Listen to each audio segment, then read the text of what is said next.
Welcome to SportsBeat KC, the Kansas City Star's daily sports podcast. It's September 1st. I'm Blair Kerkhoff. When we last spoke with Royals beat writer Lynn Worthy, the trade deadline was approaching, and we wondered if the Royals would be buyers or sellers. Turns out they had a little seller in them. They moved closer Trevor Rosenthal to the San Diego Padres, one of the many moves made by that NL West team. In return, the Royals got an athletic outfielder in Edward Olivares. It was the second deal made by the Royals before the deadline. Earlier, they had traded outfielder Brett Phillips to the Tampa Bay Rays. So, even with the team playing competitively, as evidenced by Monday night's 2-1 victory over the Indians, the Royals traded a player they wouldn't have had the team been in a better position in the playoff race. Lynn and I talk about where the Royals are the rest of the way, and we spent some time discussing Greg Holland, who collected the save in Monday's victory and probably will be the first call as a closer in the final month of the season. After a break, you'll hear from Holland, who met with reporters after Monday's game. So here we go with Royals beat writer Lynn Worthy. Hey, Lynn, how you doing today? Doing all right. How you doing? Doing great. So we're recording this before 11 a.m. on Tuesday, and within the hour, the Royals have made some news. They have banged FanFest for next year, and that's baseball parlance for canceling. So no FanFest next January. It's maybe the first sporting event, and I say it's a sporting event. It's actually not a sporting event, but an event involving sports that's been postponed for 2021, at least around here. It's kind of a big deal. FanFest. It's thousands of Royals fans converge.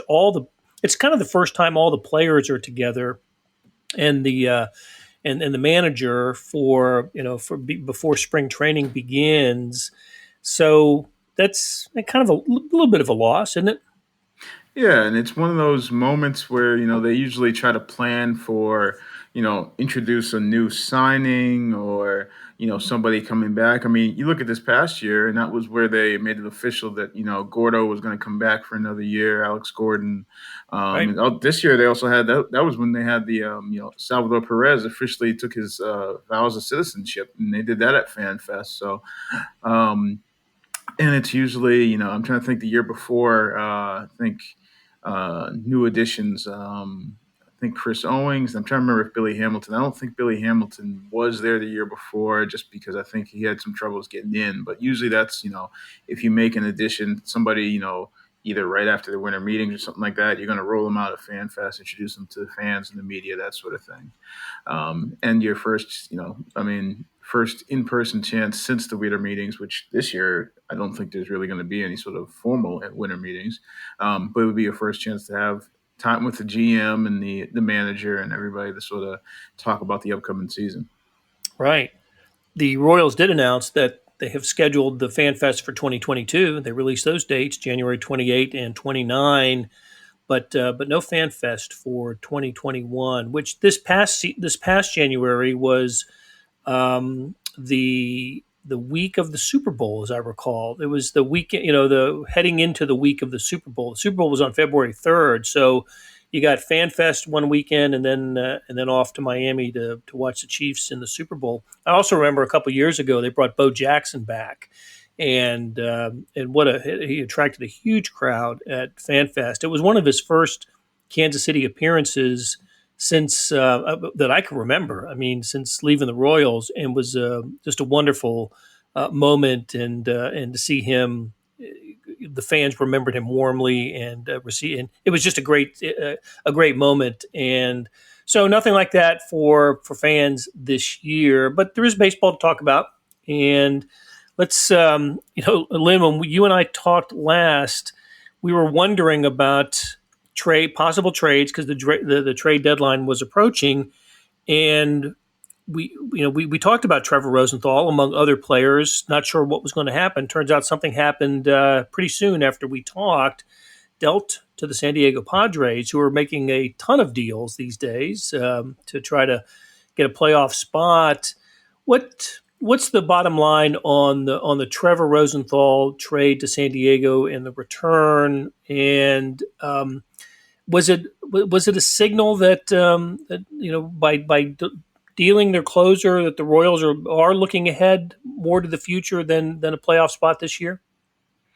It it it definitely means that they thought a playoff spot this year was more unlikely than likely, and that they felt like they needed to get something for Rosenthal. Because if they thought that they had and then they're not going to say that they're out of it this year, but if they thought they were like right in the middle of it, they had a real shot, and didn't have to climb over so many teams, then they might have kept him, might have held on to him, and used him to try and make the run that they thought they had in mind. But the fact that they had as many teams, and Dayton sort of came out and said if they had a couple of months left, then maybe he's looking at it differently. But with 1 month left, it was a lot of teams to try and climb over, and it turned into, well, you had a player that you thought you had a young player who was athletic, who could fit with the team that you have, or at least with the team that you have coming up through the minors, and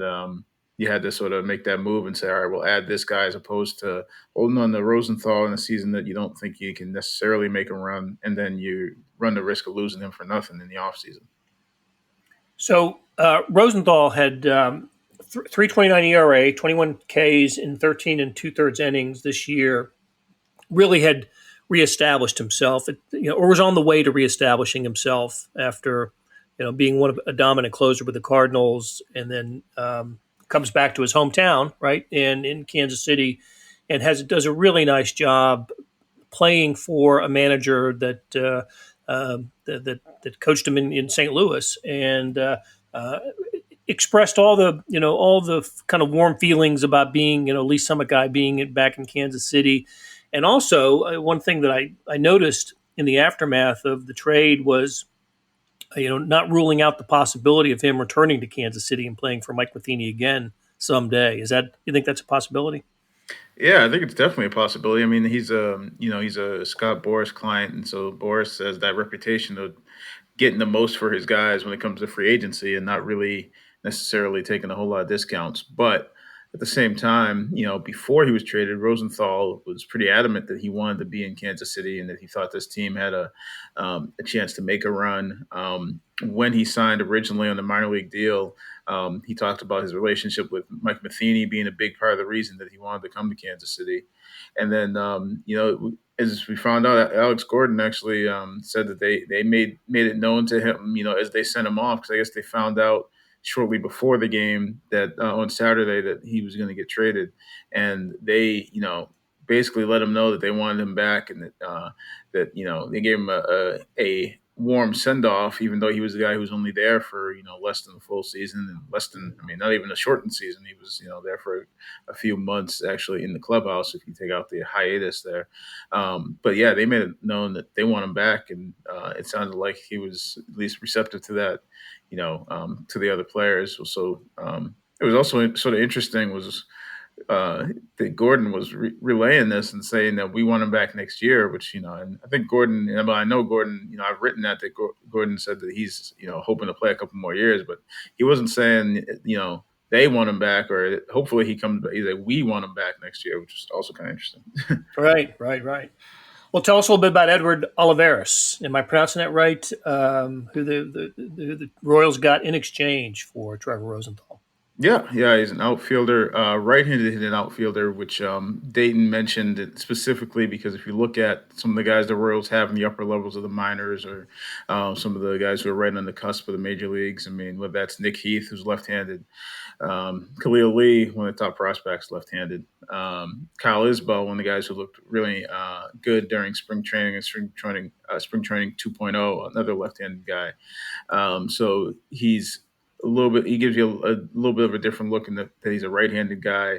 He has played in the major leagues a little bit. He's 24, and he's another one of those guys who sort of fits their mold as far as a speed guy, a really good athlete. He was in that Texas league along with Khalil Lee and Heath last year, and he ranked behind the two of them as far as stolen bases, because Heath and Lee were 1 and 2, and then he was third. And Rusty Kuntz apparently saw him last year and had high praise for him. Thought he was a guy that, if if they were going to make a deal with San Diego, he mentioned him specifically, apparently, to Dayton, to the front office, as a guy that they should look to acquire in that deal. Well, well, and how about that was just the beginning of the work for the Padres. They went nuts this in this run up to the trade deadline, with capping it with acquiring Mike Clevenger from Cleveland. That's they must have picked up 7, 8, 9 players in the at the at the trade deadline, and this is for a team that's still chasing the Dodgers in the NL West, but and who knows what it's going to do to team chemistry. But anyway, I think the Padres certainly have put their put their chips in the center of the table on this season.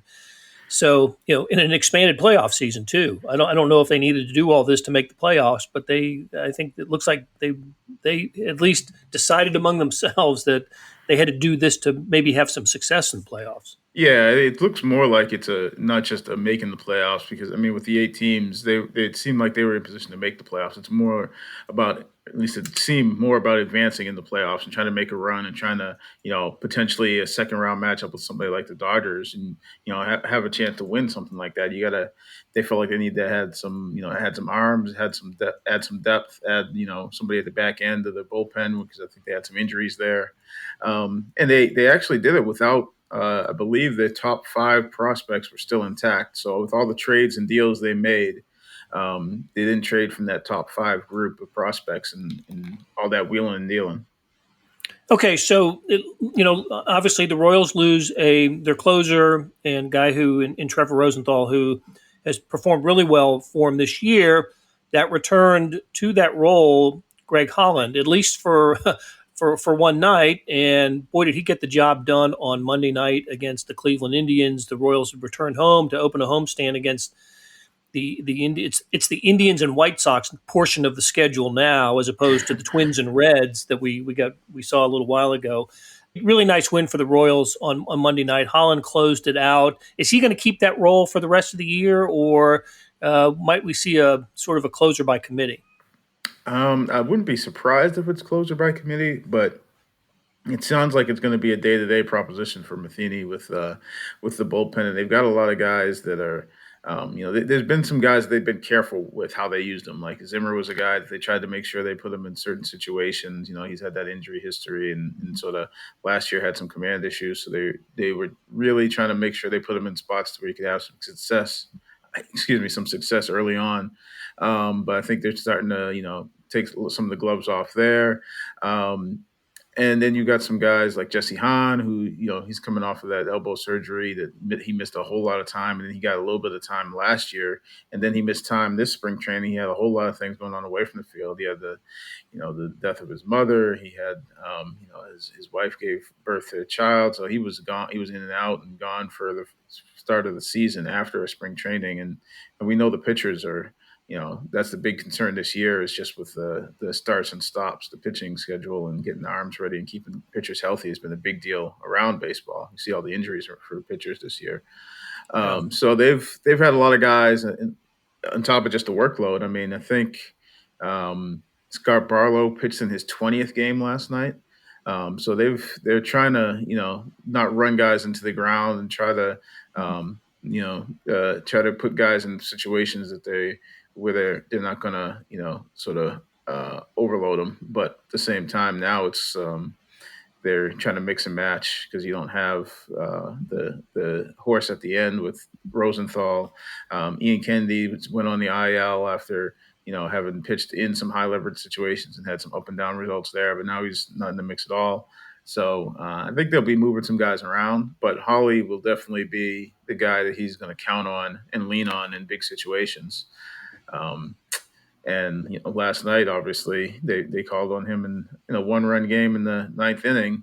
After they come back to get 2 in the 8th, and Holly closed it out on the day when you weren't sure Holly was going to be there at the end of the day, considering the trade deadline talk. Right. We mentioned that last week that Holland was a candidate to be moved, and I think you reported that there was some interest in Greg Holland. Yeah, that's what the talk was, that there was, and the thing that I always wondered was, if you couldn't get something that if you couldn't get somebody you thought was going to be contributing to your major league club, whether you bothered to move him. Because I mean, Rosenthal was clearly the top chip that you had, and they got a prospect, a guy who was right on the cusp of the big leagues, got some time in the big leagues this year, and then a player to be named, which is probably a lower level prospect. But if you couldn't get a guy that you thought was going to, contribute, had a pretty good chance to contribute to the big league roster at some point. If it was just a fringe type guy, then maybe it's not worth it to trade Holland, because again, you're weakening your bullpen, and Holland, from everything you hear from whether it's Matheny or from the other guys in the bullpen, he's been a guy that has helped a lot of those young guys they've got down there. I mean, you talk about Zimmer, Staumont, Zuber, guys who are all within their first 2 years in the majors. Greg Holland is sort of, like an extra. Even more than a coach, he's a guy for them to emulate and to watch and to see how things are done. The guy who's been in different roles, who's been in big spots, who's pitched in the biggest games. So if you're going to get somebody fringe or, have Holland down there and have that presence and maybe be able to win some games down the stretch, maybe it's not worth it to get that fringe guy. Right.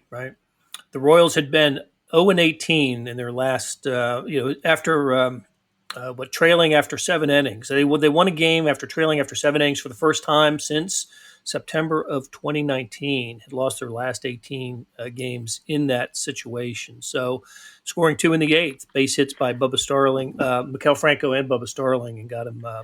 Got him over the hump against a good Cleveland Indians team. So Bubba just having his first hit since August 4th. How about that too? it was sort of funny because I think it was mentioned.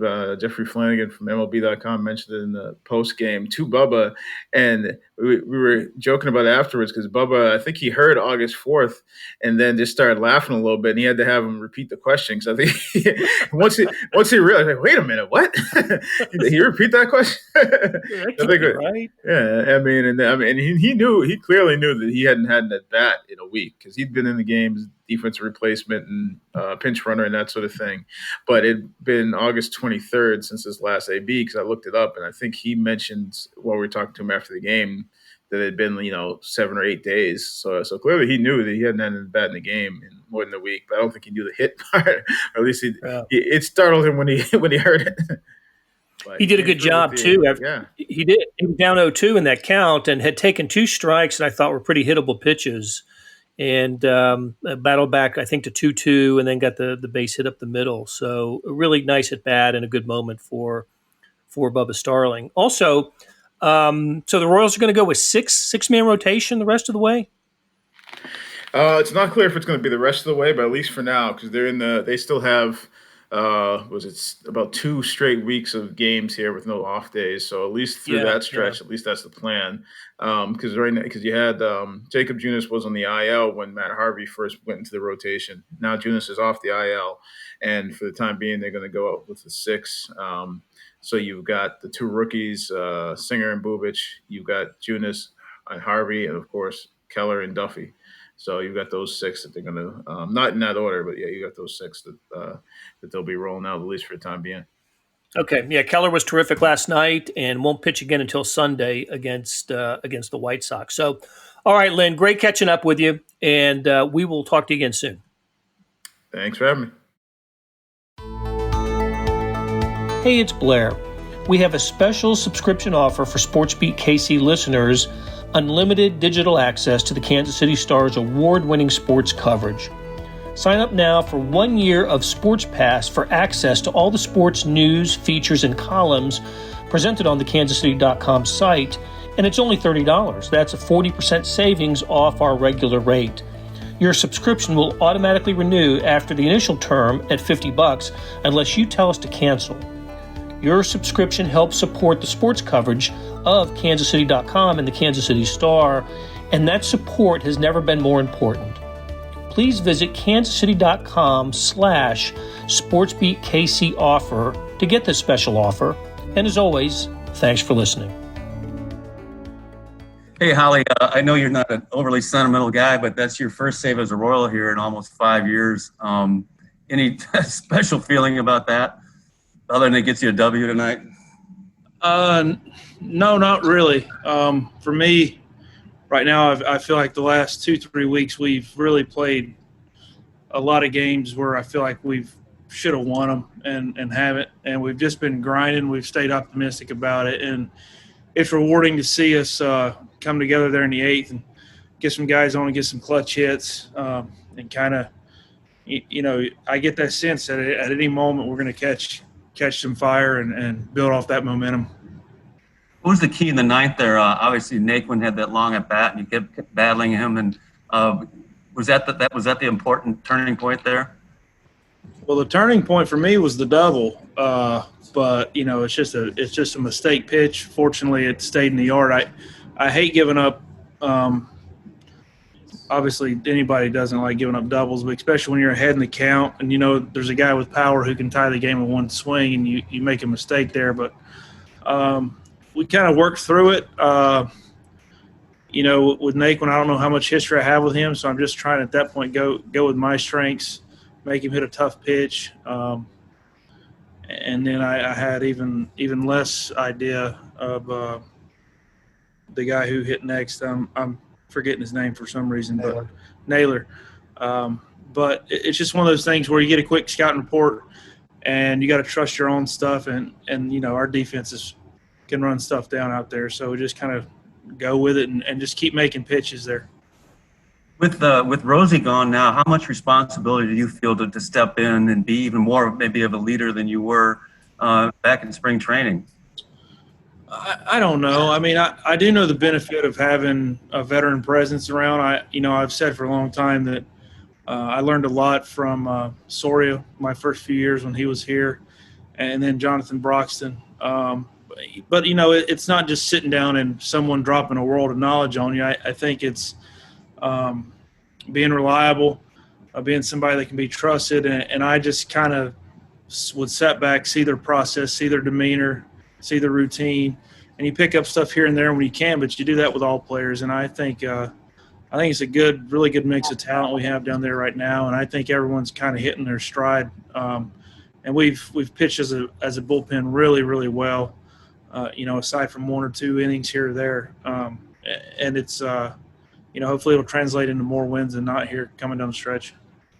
Hey, Holly, you were talking about just sort of the impact a veteran can have. I wondered, today at all, was there did you have any sense of whether or not, like this, with the deadline, that something might happen with you? I mean, was that something you had talked with Dayton about, or did you just sort of try to not think about any of that? Yeah, I think for me, I just try to play the game. Thinking about pending free agency has never done me any good. Thinking about tomorrow or the next hitter's never really done me any good. I just got to stay in the moment and keep competing. And it is what it is, I think any player who someone wants, I think that says a lot about the player. It means they're bringing something to the table.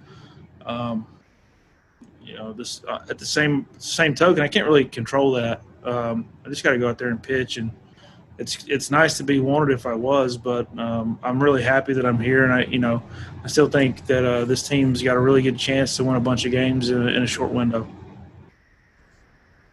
Hey, Greg, we haven't talked about just how good have you felt all year? I mean, you pitched in so many spots, but I just health-wise, how good have you felt?